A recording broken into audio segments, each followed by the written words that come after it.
Alright, now today I'm going to be showing you how to replace your steering wheel.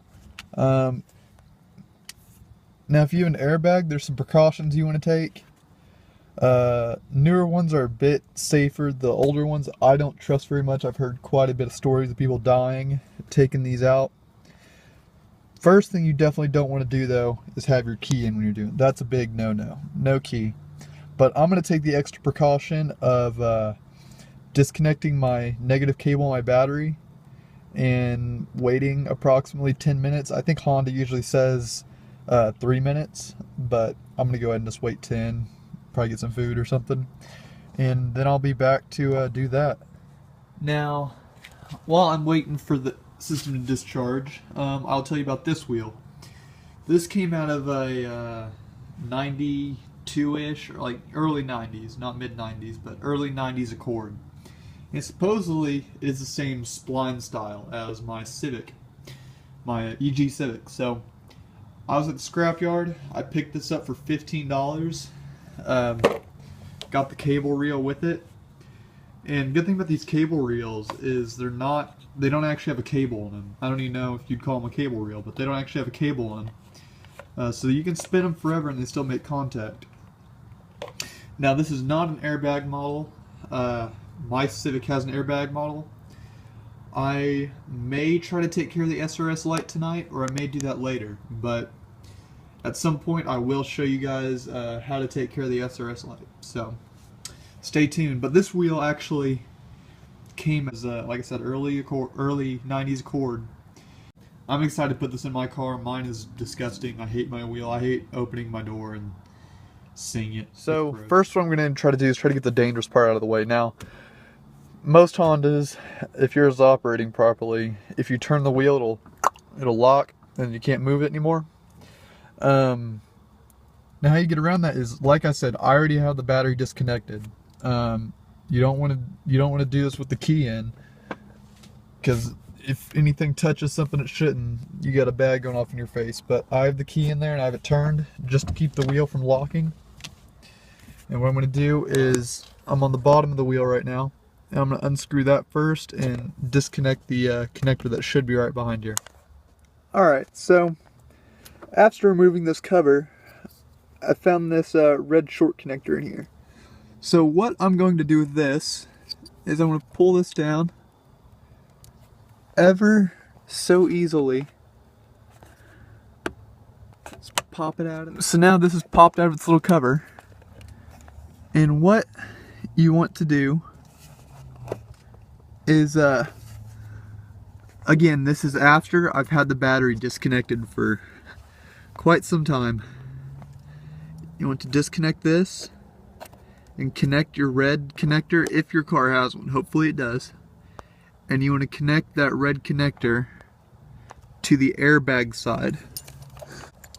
It appears that this side right here is the airbag side. So what I've read to do is to disconnect this and plug your red connector into it. And what that does is keep static electricity from going across these terminals and causing the airbag to deploy. As you can see, this is now installed, and that should prevent static electricity from causing this to deploy and blow my face to bits. So next thing we're going to do is try to take this cover off, which is going to be easy. This cover's easy. And this cover on the other side, it's a little bit bigger. Let's see if I can get to it. This cover is a bit bigger. I was messing with it a little bit, and it really seems like it's screwed in there, or it's clipped in there really well. Alright, so I got this off, this thing right here, and then as you can see, it's just got, this is the only thing holding it in, is this little circle here. So I guess probably the best way is to pull straight off, and you should be able to get it out. Now the next one, on the other side, is a lot easier. Now, typically, you'd want to use a trim tool or something, or a pocket screwdriver, just something a little bit smaller just to keep from marring the plastic, but I'm not too concerned, so, and that just comes right off like that. Okay. So what I have here is a T30 Torx bit. Now I got this specific one back when I worked at Honda, and there were airbag recalls going on. Now I felt safe, even though the airbags were recalled, I felt safe getting an impact driver on here and hugging the wheel and hitting it. I wasn't too concerned, but these ones I feel are a bit more unpredictable, so I'm standing out of the way as much as possible, and I have a just a ratchet on there, and there's usually Loctite on these, so it won't be an easy thing to get out, but we'll see. Now the bolts are removed, and it should pop right out of here. Okay, we're good. So now that's there, I'm gonna go. I'm gonna reassemble this together, so I can keep it all together. And I'm gonna continue with this right here is a 19mm bolt. Right here. So you want to make sure you have a 19mm and probably an impact. It'll more than likely be pretty difficult to hold this wheel in place and also break that loose, but if you can do it, I applaud you. But we'll still try it.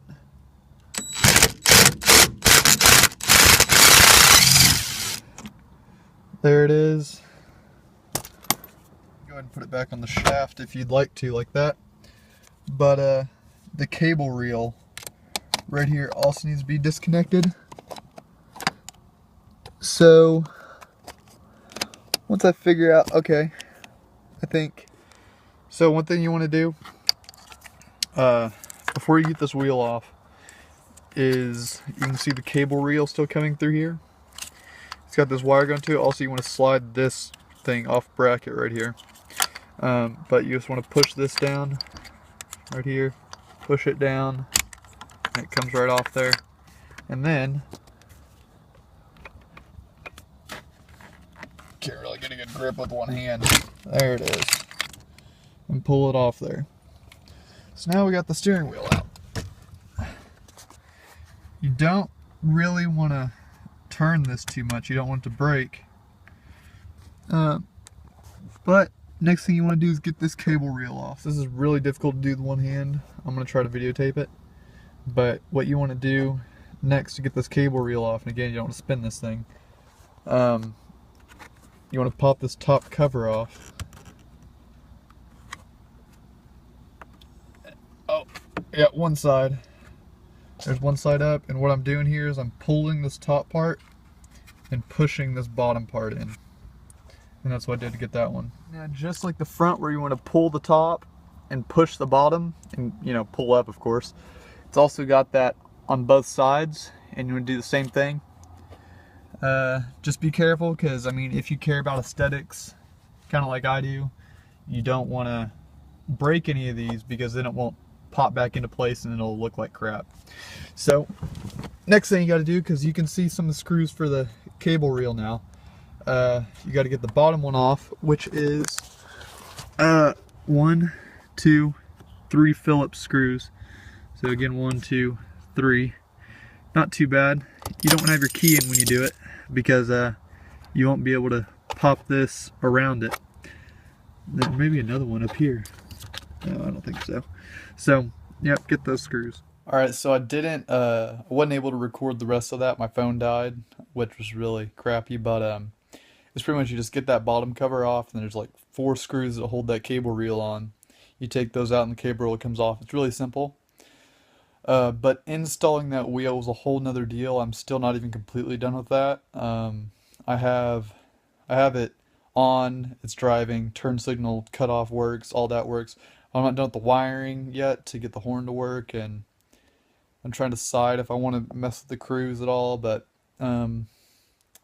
still not done with that, so I'm waiting to upload that. But this is just helping you remove an airbag wheel, say you're going to put a quick release on or something like that. So, I hope this helped you out, and if you think this deserves a like, leave a like. If you think it deserves a dislike, go ahead and dislike it. Leave a comment if you have any questions. I try to help and answer whenever I can. So again, thanks for watching, and I'll see you next time.